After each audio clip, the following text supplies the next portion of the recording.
Hello and welcome to the Riverfront Reds Show, a staple going back as far as 2007 when Chad Dotson started things. And here we go. We're rolling and rolling. I'm Seth Shaner here with Branch Brown. And Branch, it's really nice to sit down with you. Hey, it's good to be here, Shane. Thanks, Seth. I really appreciate you asking me to come. I always enjoy your insight, and it's about that time of year where we need to hear from you. So Yeah. looking forward to the season for sure. I want to give one little plug coming up on Tuesday, Red Leg Roundtable. I was able to sit down with, already recorded it, with George Grand. So George and I sat down, and something that you won't hear on the air because we talked just after we stopped recording. He predicts the Reds will win the division this year. So George believes in the Reds. And he also said he talked to Brad Mills, who's the bench coach with Tito. And he says he told him his only job is to keep Tito healthy. And he said, hey, he's had his health issues in the past because he's kind of a workaholic, and you go out on the road, you don't eat right, you don't take care of yourself. And he said, Brad, you're the one that's got to take care of him. And he said, Brad Mills said that he's up for the job. So I'm looking forward to that. Well, hey, so I wanted to start, Branch, by talking a little bit. I was able to watch the MLB Network preview this week. Yeah, me too. Yeah, they were able to sit down and they interviewed some of the Reds. And first of all, I know he did it last year, but kudos to Ellie De La Cruz for speaking English in these interviews. Yeah. And I think he's getting better and better. And he's got that kind of, he's a little reserved, I think, when he speaks in English still, but that makes him even more likable, I think. And that, just to watch him do these interviews. So kudos to him. It takes a lot of guts to do that. Mm-hmm. I mean, if you tried to do something in a different language, there's no way you're gonna say something stupid. Listen, yeah, I took 4 years of high school French, and I took 3/4 of college French, and I could barely say hello. So, yeah, I mean, it's just amazing. Chicken cordon bleu. There you go.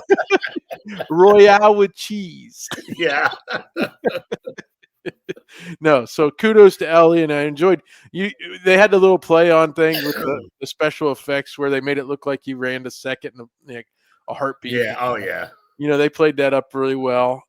Hunter Green talked quite a bit. And the thing I took from him is he talked about not resting on your laurels. You can't just think, well, I got this thing figured out, because he knows that's when they'll come and bite you. Hunter looked. He seemed very confident. He did. He really did.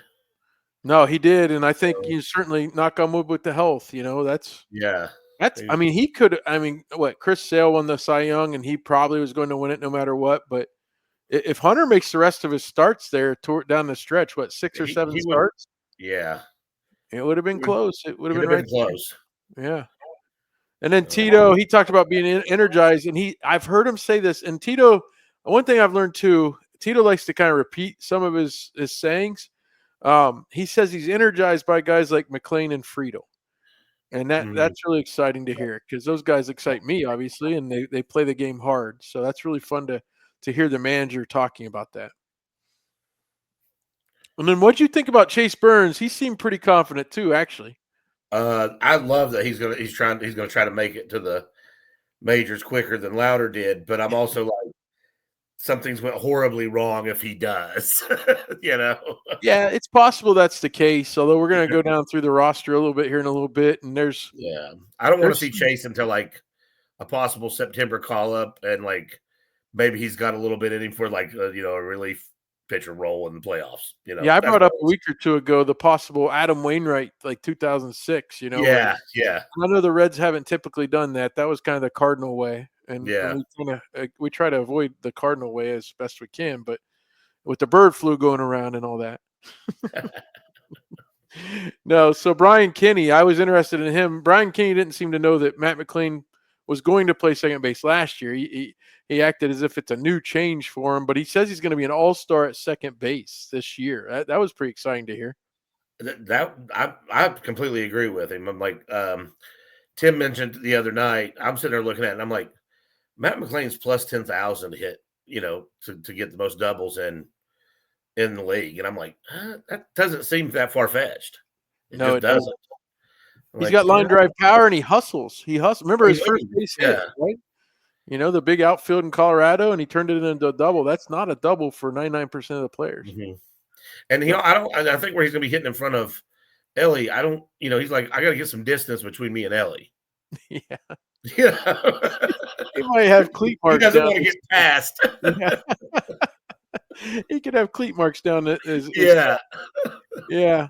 Well, no, here's the next one, because that was cool to hear Matt McLain might be an all-star from a guy like Brian Kenny. And Brian Kenny, I remember years and years ago, he was one of the first ones to really believe in analytics and really dive into the numbers and not just use them as a crutch, but to actually try to understand them. And if he thinks that His about last book was fantastic. I mean, it was really great. I forget what it's called off the top of my head, but it was great. Yeah, he was always good on Sports Center, but his passion was in baseball, and yeah, he does a great job on MLB Network. Mark DeRosa, who I'm still surprised DeRosa isn't in baseball as like a coach somewhere or a manager, but he says he thinks Ellie will win the MVP this year. That blew my mind. That did, yeah. Yeah. You've got Ohtani out there. You've got,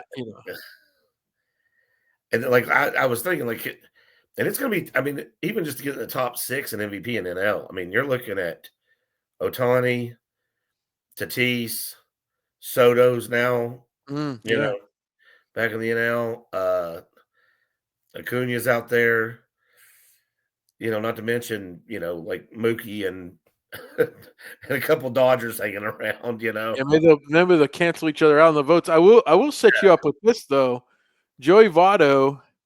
Now he did come up at the end of 2007, but he played 2008 and 2009, and then he won the MVP in 2010 when the Reds won the division, and a lot of people thought it was Albert Pujols to lose. I don't remember if Joey made the All-Star team in 10, but you look at Ellie. If the Reds push and win the Central, there could be some sympathy votes there just because it's new and that kind of thing too.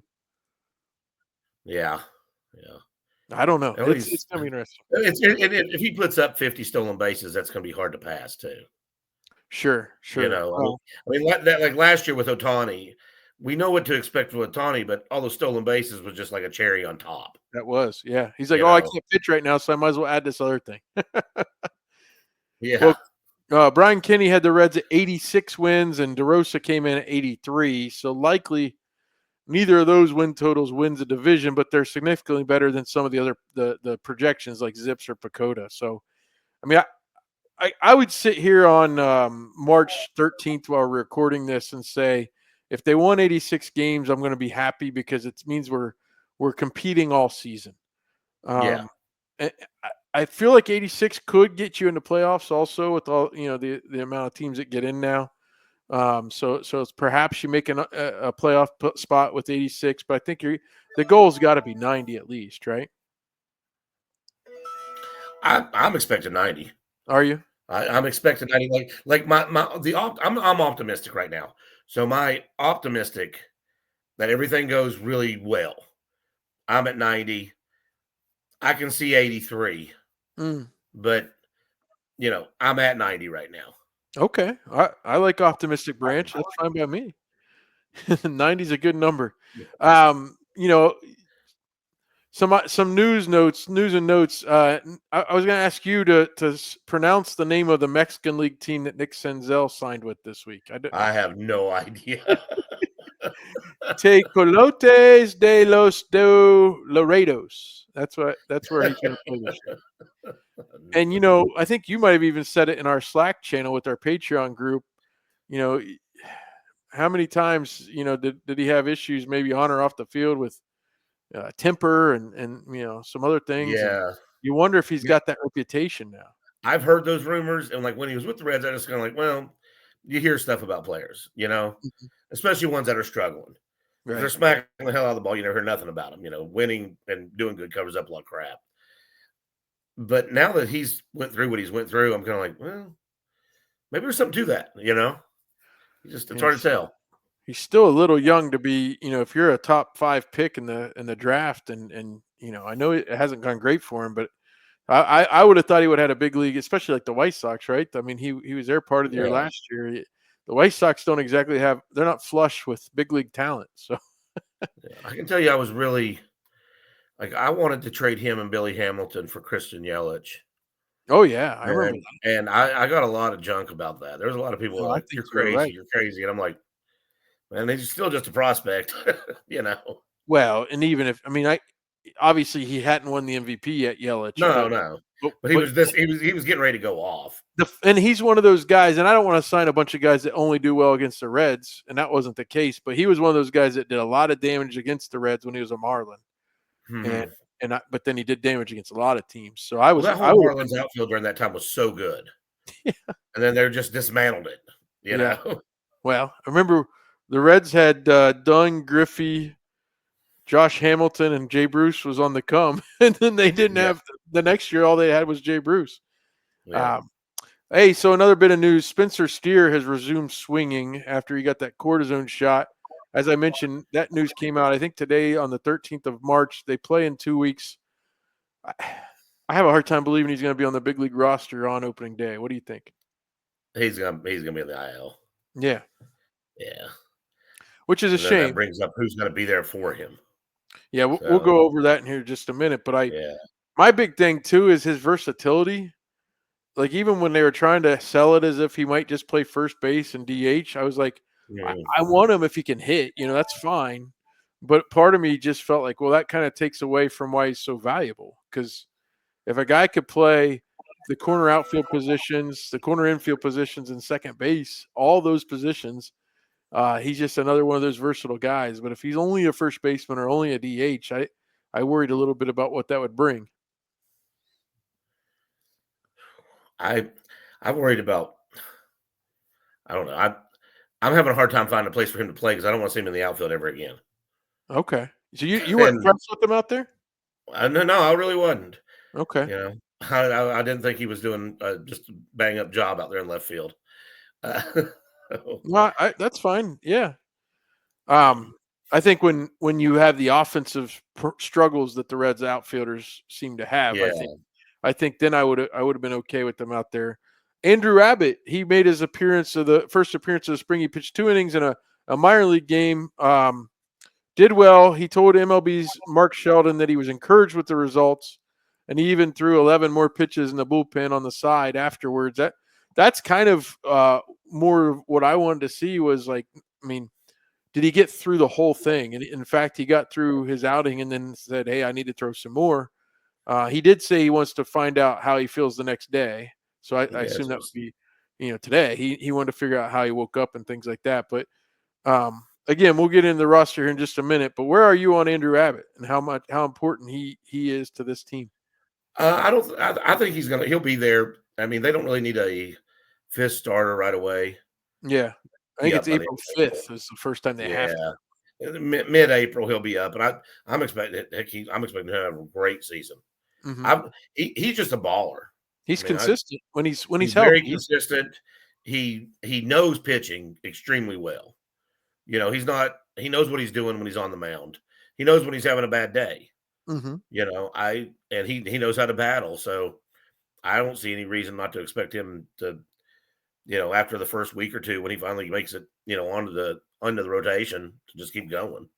Yeah, and I mean, I know it's one start, but I remember when he made his debut and Jim Day was interviewing his father, and things Yeah. were not great, but they were okay, but not great there in one inning. And he says, no, he'll bounce back, he'll be all right. And then he was just Yeah. nails the rest of the outing. I have a lot of faith in his ability to push through things, but also just to, like you said, to be so consistent. I think Mhm. he's very consistent. But the issue too is, and it's good that we don't need a fifth starter for a while because Rhett Lauder, that's understood at this point. He's not going to be ready for opening day. Mhm. He may have started in AAA anyway if Abbott was healthy. But that's going to be interesting then, and we'll get to that in just a moment. But I think they were going to start louder in AAA. I think they would have, yes. Yeah. Although if he was healthy and Andrew Abbott wasn't, maybe he'd be the fifth starter. But Louder looked good. It's going to be hard to keep him out of the major league rotation. it is, and I wonder. And I don't want to make predictions because they're pitchers. One of them is going to take care of it themselves. It will. It always seems to, You know, except for like 2012 or 2013 when they all seem to yeah. put their starts. Nick Martinez is making starter money, obviously, but Mhm. his versatility and I heard him on the Jim Day podcast, his willingness to do what he has to do to help the team. you could see him swing back into that bullpen role if you stacked everybody the way you need them. You could. I'm going to bet that there's somebody that's going to be. My money would be on one of the guys we're expecting to go 150 innings. Yeah, is going to end up with a delayed start and go 100 innings. Starting back on the mound in June when another guy goes down for dead arm. Well, yeah, and that's almost like a load management situation. Yeah, I mean but that's also why like 180 innings is almost the goal instead of 200 as it was about 10 years ago. That's honestly the reason I love the Singer, trade is he's going to give you innings. That's true, and the rest of that rotation doesn't. That's right. Well, I want to go through the roster here, and you're optimistic, and certainly we're going to talk a little bit about everybody on the roster. We'll go 1 through 13 position player wise, and we obviously already have talked about Spencer Steer, and we understand where he is at this point. But also, I guess Tyler Stevenson went to get an MRI on his back, so I'm not thrilled about that, but hopefully he'll be all right. But your two catchers, assuming he's okay, Tyler Stevenson and Jose Trevino. And then you go in the infield. Jeimer Candelario, he's looking actually, since he started playing here last week or two, he's swinging a pretty hot bat. He's got a check to earn. He does. I mean, quite frankly, he hasn't earned much money yet, and he's getting paid a good bit. He's got a check to earn. He needs to swing a good bat. All right, let's say Steer is out to start the season, which we assume he is. Yep. Where do you Candelario and CES? Do you just plop them down at first and third and take your pick which one goes where? And then I'm putting CES at first base and Candelario at third. Do you really? Okay. Yeah, and it depends on how Candelario's defense does. He scared me last year. Whether or not you try to get Lux over there, which I know Lux's arms may be an issue, but yeah, I think the thing about Lux is he'll keep everything in front of him at least. Yeah. What I worry about. And then obviously the anchor right now is De La Cruz at shortstop and Matt McLean at second. It seems like Tito is down to determine that's the way it's going to be. Which is amazing to me, and it says a lot about those two guys because you make that trade for Lux. I was actually worried when they made that trade because I thought, man, I want Matt McLean at second base. And it just seems like Ellie's a shortstop. That's where they want him, and that's where he wants to be. So I was a little worried for McLean, but no, Tito came in and kind of put his foot down, didn't he? Yeah, I mean, I can see the arguments.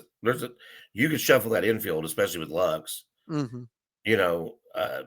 Ellie at third, McLean at shortstop, and Lux at second. I mean, it's not going to be terrible, but Tito's not going to do it, so it doesn't even matter. Right.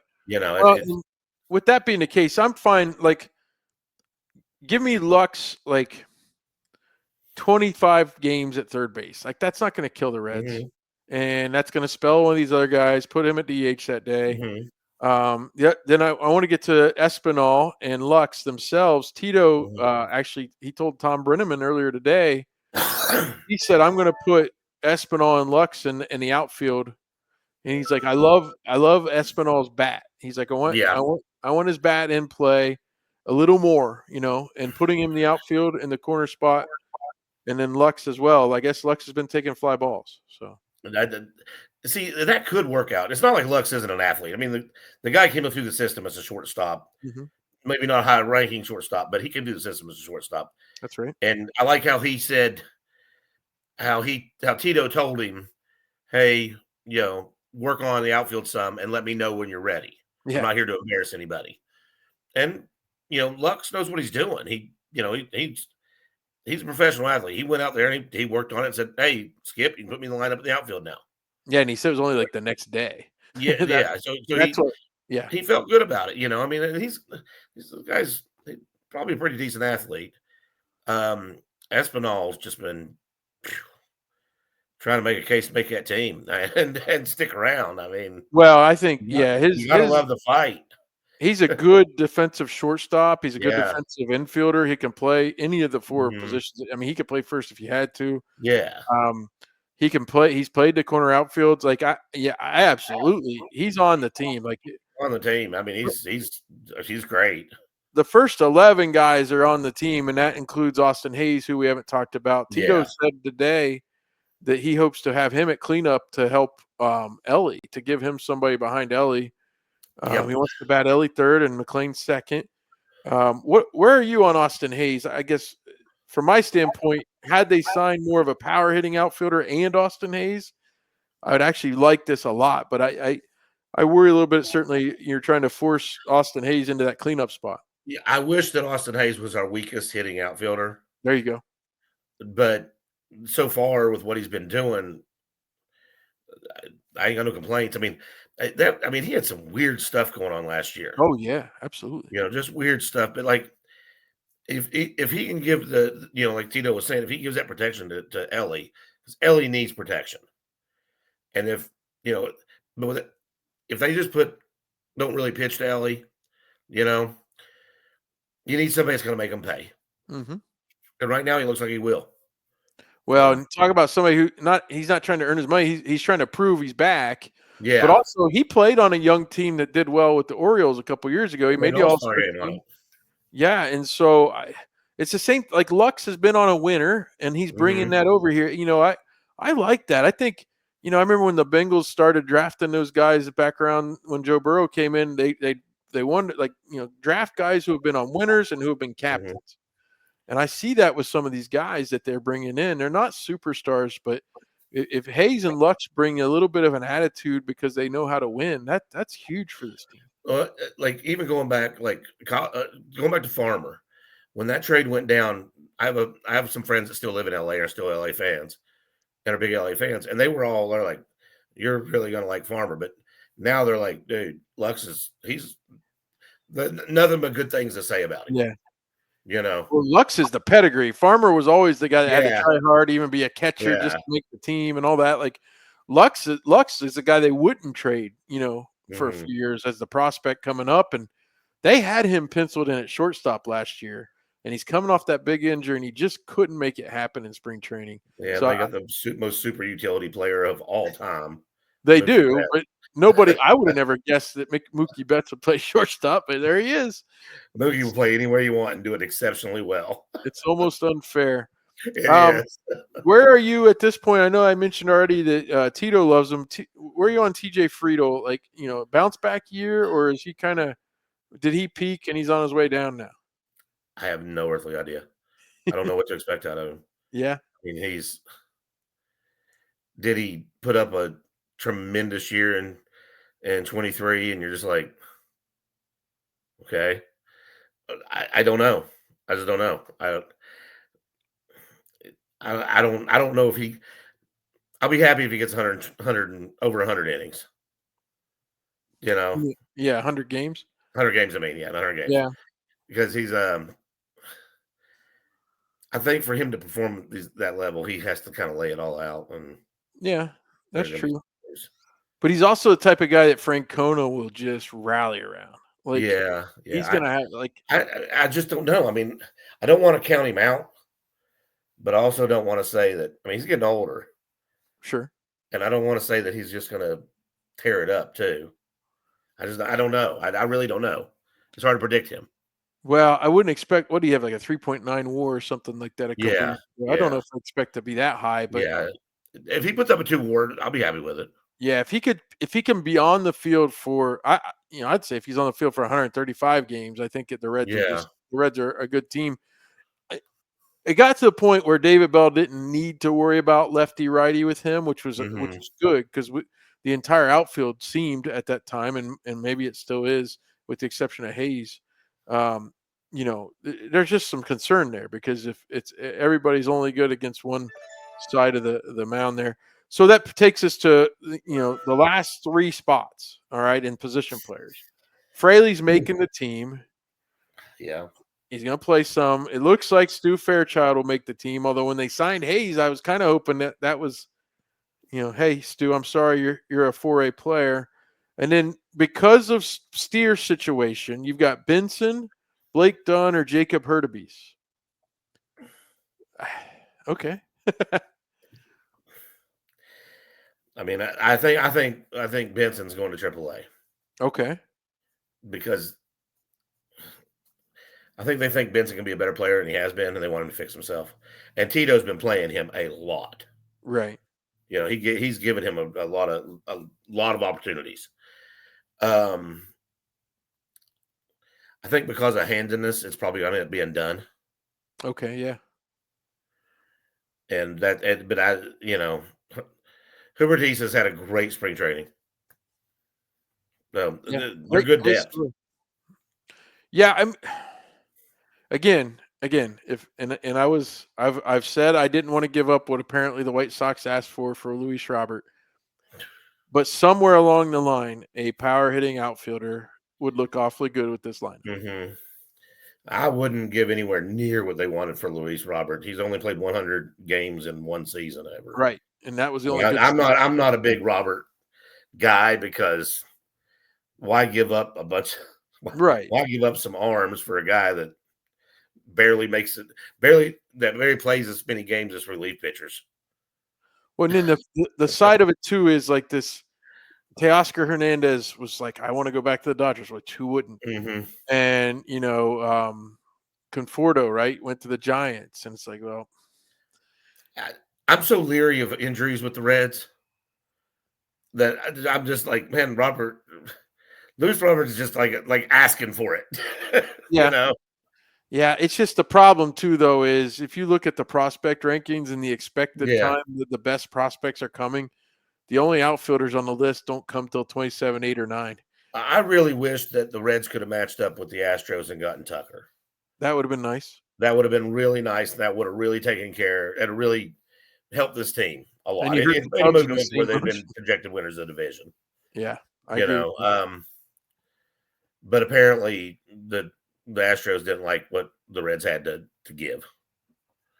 So, well, that it is what it is. But then, the Spencer Steer situation shines a light on the lack of outfield depth. Or I mean, there's guys, there are people, but they're not. Even for that third outfield position, there's just not. Well, all those junkies are going to be scouring to see who's liable to sell and looking for outfielders. Yeah.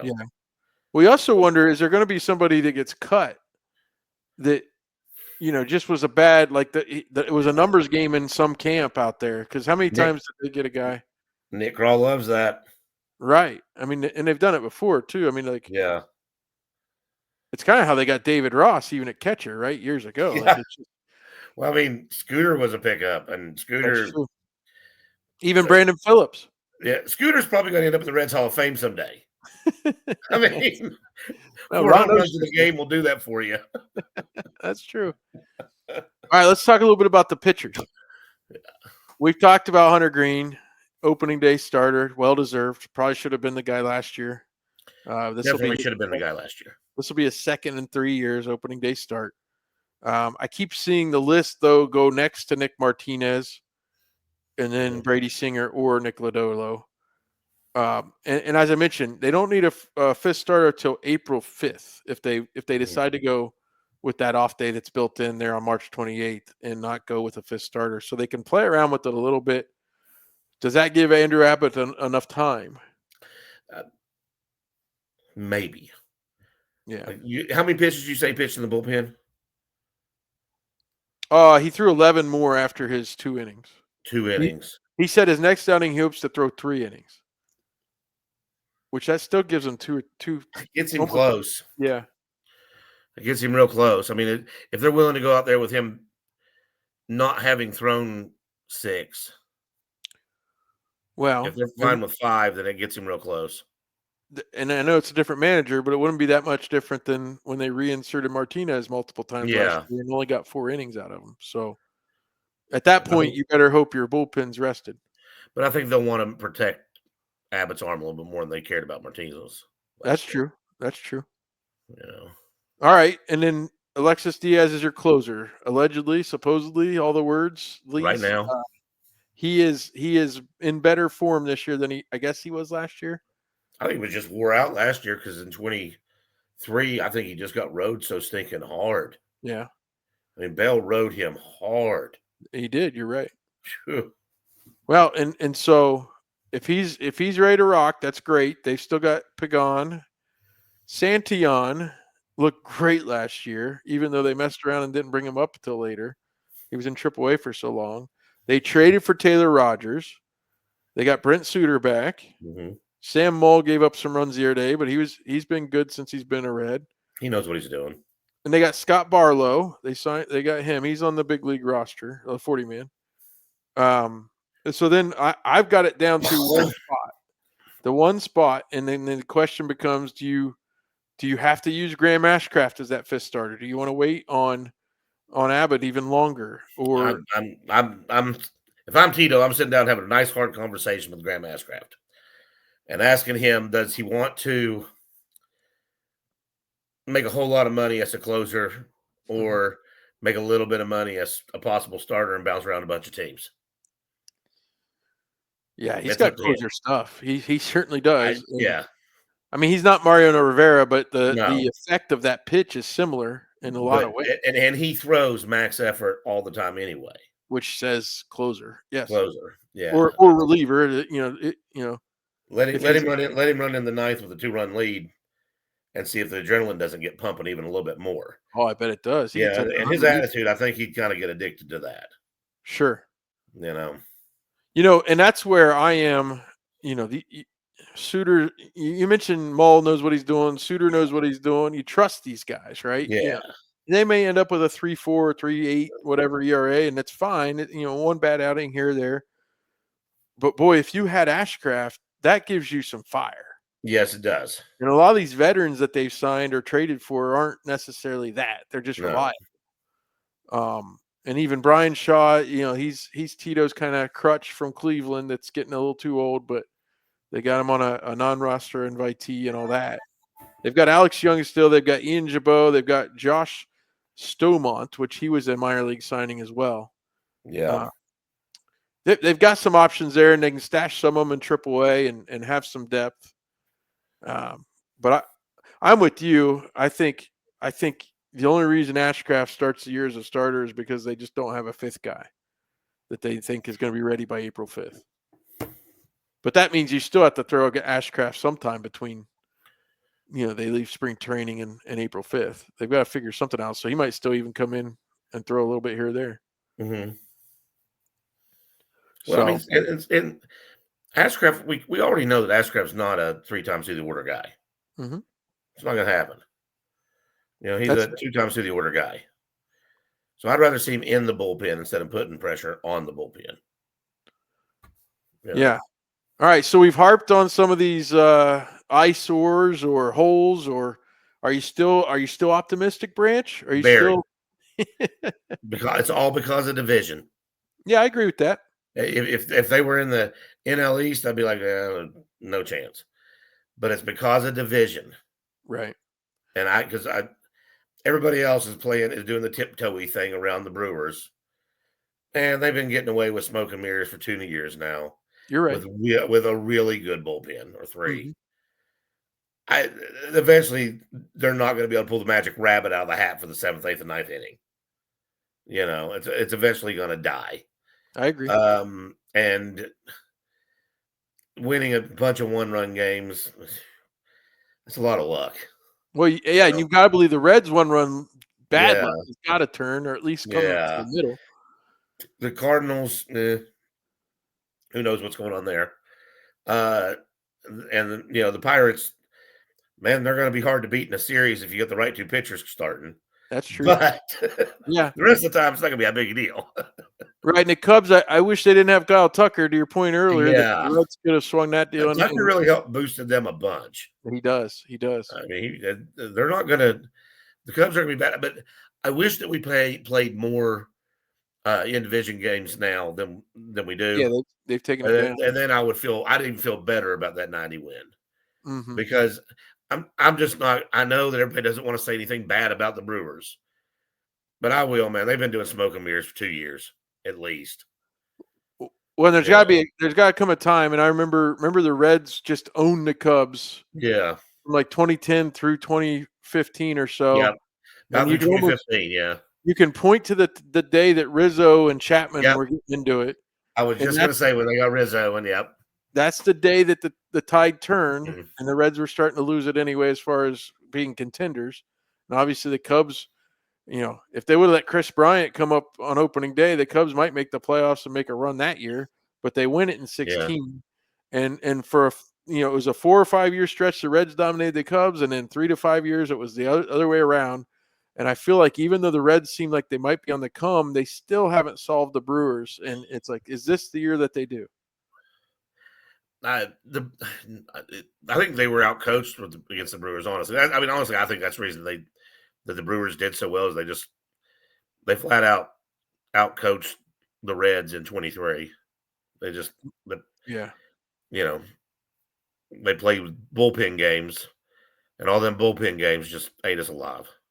Yeah, no Adames now though, and and what Williams, the closer's gone. So they're eventually you're not going to be a pull, basically nasty boys out of the hat every season. Right. Then they have done that over and over, haven't they? Yeah. Well, hey, we've got some viewer mail questions. Yeah. As Chad Dotson used to say, actual letters from actual viewers, even though we didn't have video back then. The first one comes from our very own Tim Daniel, and I'm supposed to ask you the best way to cook a steak, and if you'd beat Doug Gray in a fight. And he says you'll know what he's talking about. Yeah, me and Doug got into it a little bit last night on another podcast. I've got a serious weight, height, and reach advantage on Doug. I think you do, yeah. So there's not a winner in that fight. Definitely ain't gonna be me. I think you're more aggressive. You'd be more aggressive. It'd also be nobody wants to see a grown man beat up a 7th grader. Doug Gray's catching strays on the roof. He's littler than me. It's not a fair fight. But intellectually he kills me, but whatever. For steak, reverse sear is my favorite method. Okay. So do it low and slow for a little bit until you get the meat right up to about 115 internal, and then hit it on some super hot coals real quick. Sure. Get it off there, let it raise to 120, nice, perfect, rare to medium rarish, and you're good to go. Oh, that sounds good. I've got a smoker, and I've been experimenting with steak and even burgers and chicken breasts. What kind of smoker you got? Oh man, Pit Boss. Pit Boss is an offset wood pellet. Oh, it's a wood pellet. Okay. Yeah. Now, how hot can you get your pellets if you're trying to sear? I can get 450, but I could probably get 500. That's pretty hot then. Yeah. Because you can even open the middle up with some flame. Yeah. Well, if you smoke the meat for a little bit, smoke it for a while, and then just put it on there when it's just like cool or room temp. Smoke it for ever how long? Till you get the steak temperature up to 110 to 115. Then sear it. Okay. And you'll see what I'm talking about. That sounds good. It's going to be super, super tender. What's your favorite cut? Mine? Typically bone-in ribeye, but here lately I've been playing a lot with sirloins. Oh, yeah. And I'm finding the fat content is nowhere near as high. Mm-hmm. So I'm finding that I can get a lot more beef flavor out of a sirloin. But a ribeye is one reason everybody loves it. It's hard to screw them up. I mean, it's a great cut of meat. Fillets kind of actually easy to screw up. Sirloin's a little more forgiving and it's got a real beef flavor. My favorite cut total is a tri-tip.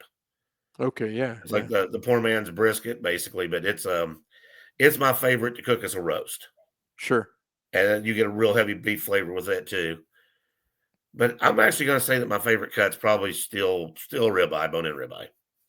The best I ever did myself, we got a place here in Columbus called Carfagna's. The old place would remind you of something on Sopranos. Like, I remember I went and got Christmas pork chops, and the line was so long, and they ended up they recognized me because I covered their kids playing sports when I was a keeper.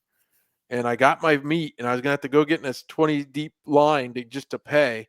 And the guy goes, "Hey, Mr. Shaner, come over here." And I went and through the back, and I was like, "Oh, where am I going?" but I ended up buying one time over there. I bought 2 New York strips, but these strips were like nice and thick and long, Yeah. and that whatever the combination of the meat itself and the way I cooked it that night. And it Yeah. was middle of winter, so I was actually on like a grill pan over a fire, over a gas stove. So, but that was the best I ever did on my own. But I've made some good roasts though, especially in that smoker. Yeah. Some pellet smokers are you can make some good stuff, and it's I smoke mainly over charcoal. I'm actually building this thing that's my own invention that I didn't finish before winter hit. It'll be completely done once spring breaks. Got the concrete poured and everything. I've got some welding to do and some stuff to do. I'm going to do some neat stuff. That's awesome. I want to hear about it. Well, back to viewer mail. Yeah, out the food, out of queue. Joey Gaditza said, "Who are you most interested in keeping an eye on this season?" He says he'll start CES as his obvious choice. He could become the bopper we need, which that's another key. He said, "I think Lodolo being right and healthy would go a long way for this team."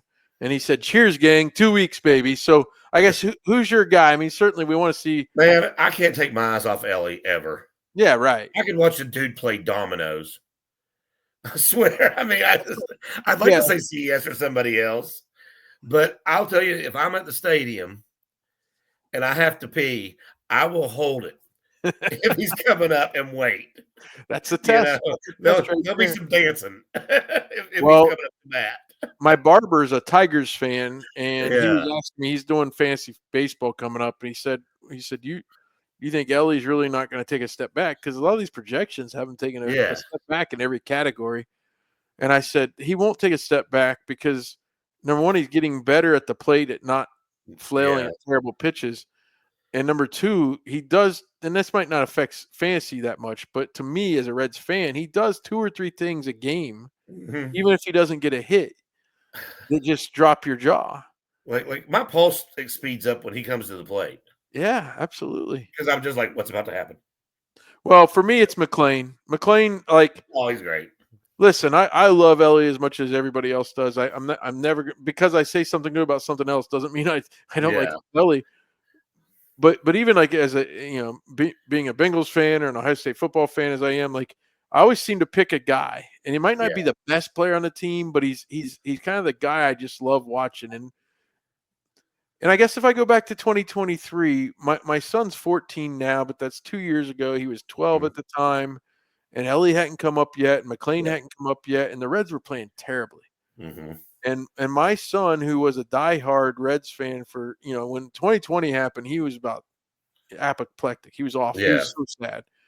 But they were so bad at the beginning of 23 that he was almost done. He didn't even sit down and watch a couple innings. Both of my kids basically are done, and they were young in the 2010 2012 run, and so it's been hard. That's been hard to watch. But in 23, McLean comes up, and that first night, I'll never forget it. He stretches that single into a double, and I had it on DVR, and I called my kid in, and I go, "Look at this." And he said, "Whoa, Dad, that was awesome." And like 2.5 weeks later, Ellie comes up. They had that long winning streak, right? And he's wearing the Viking helmet and all, and it flipped everything on its head for at least that season for my son. And I give a lot of credit for that to McLean. McLean had he was the spark, honestly. So I want to see McLean be healthy and play well. And I guess if, to your point, if CES does what Joey hopes he does, Joey Gaditza hopes, great. We need another power bat. Yeah, I love CES.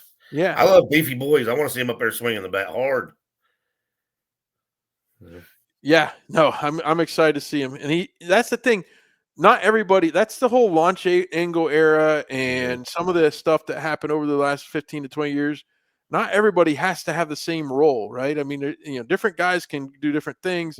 That's why Friedel's valuable in his own way and all these guys. And if CES is just smashing the ball, and maybe he only bats 235, but who cares? He's killing the ball and doing a great job knocking in runs, things like that, then that's good. Joey Gaditza, actually Dwight Kelly said, He and Joey Gaditza were really going back and forth over the last outfield spot, especially given Steer. We already talked about this, but if you had to think of the last outfield spot, you said Dunn already because being right-handed, I guess, right? Yeah. But I tell you what, if I had to place a bet on it, it'd be tough. That's a tough call. I wouldn't be surprised if we're all shocked and they stick Benson in there.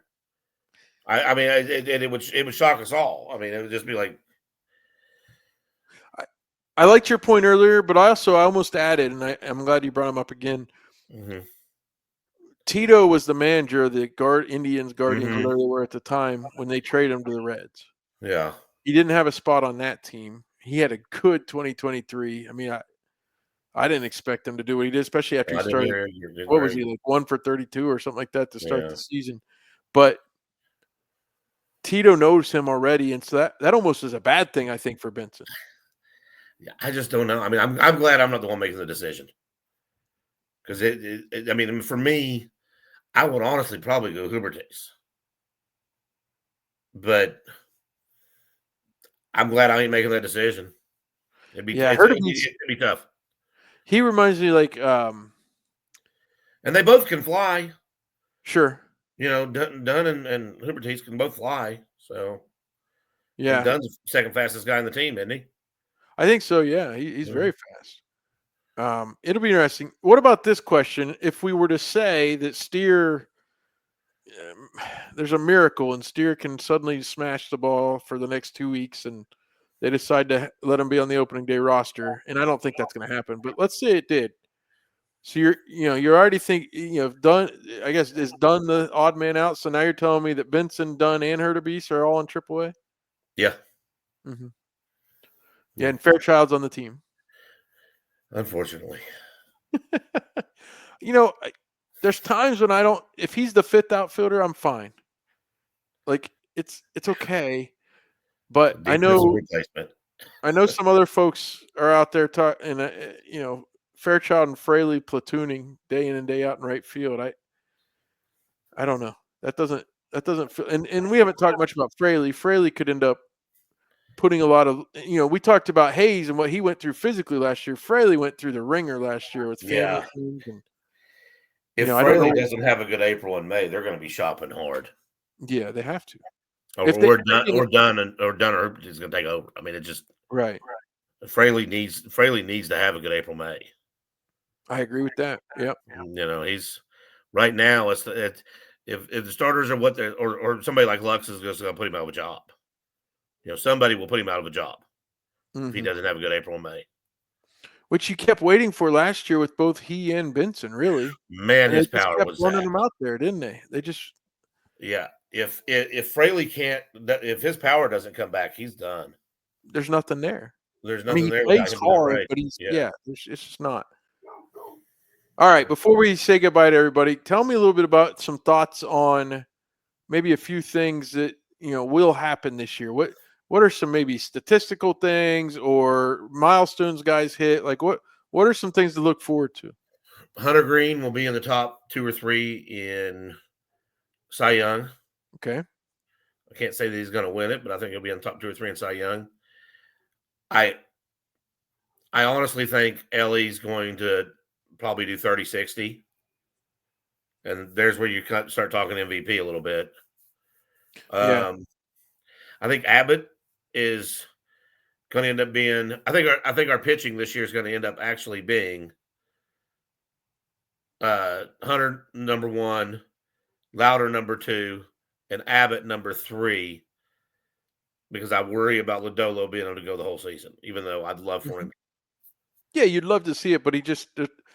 His track record's worse than even Ashcraft or what's funny is that's what me and Doug were arguing about last night because Doug was making the point that Lodolo can't go a whole season, and I'm like, be optimistic. Well, but there's realistic too, right? And yeah.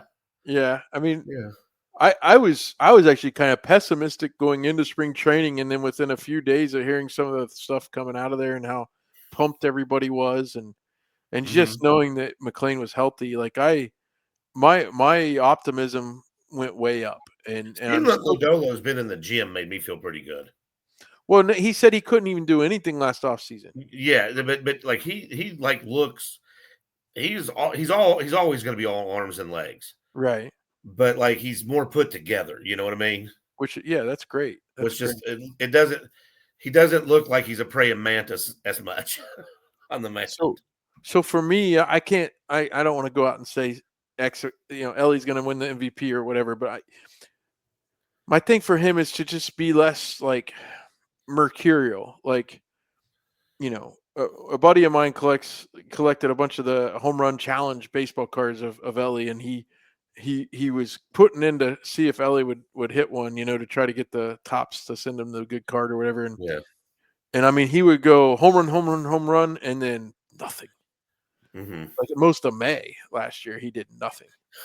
And even his stolen bases, I think Brian Kenny said he had something like, I mean, he was almost to where he ended up like in mid-August. Like he didn't steal much after that. And I'm not, you can get worn down. I get that. It's a long season.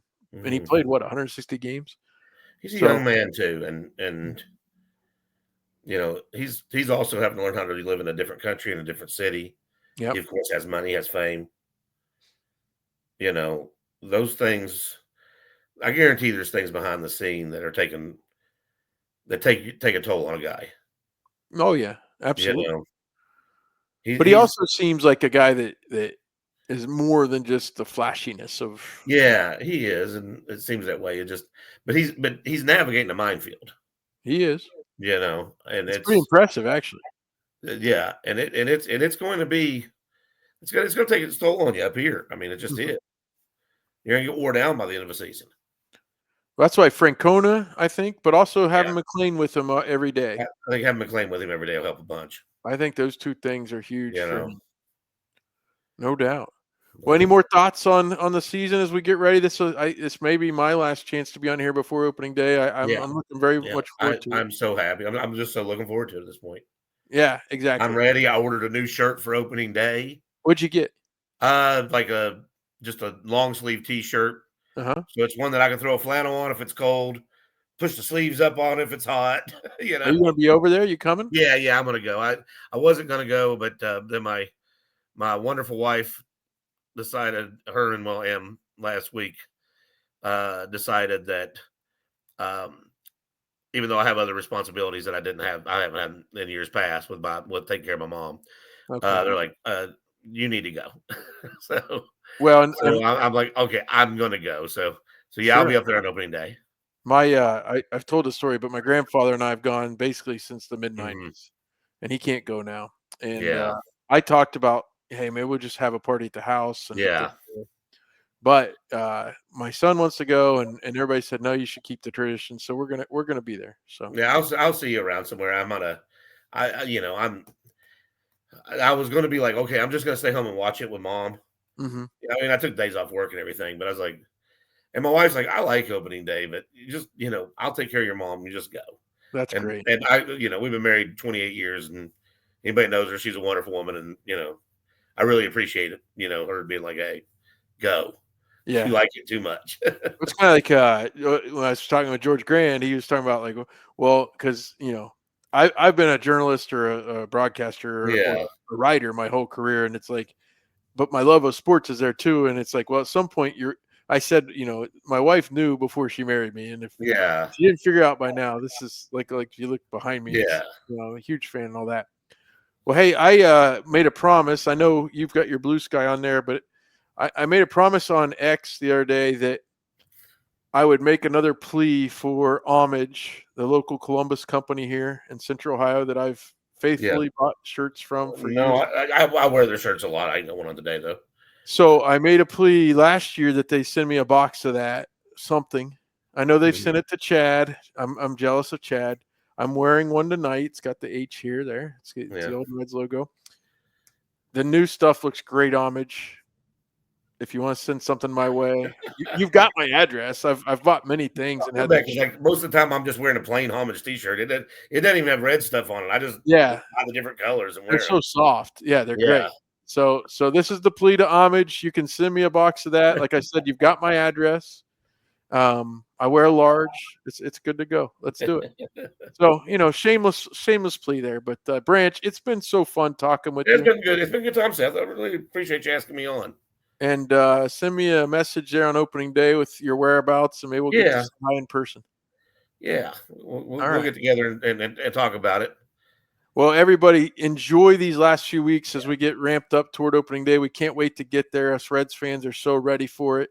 If you're going to be at opening day and you're part of our Slack on Patreon, send a message out. Let people know where you're sitting. We Yeah. can all kind of coordinate. I do Montgomery in first and then walk up. That's kind of the tradition. But And I we'll come be from the around. other direction usually. Yeah, I think I'm eating. Emwit's got something for where we're going to eat, but then she's going somewhere else. Like she's going to a party that's going to have a lot of younger people in that I'm probably not going to go to.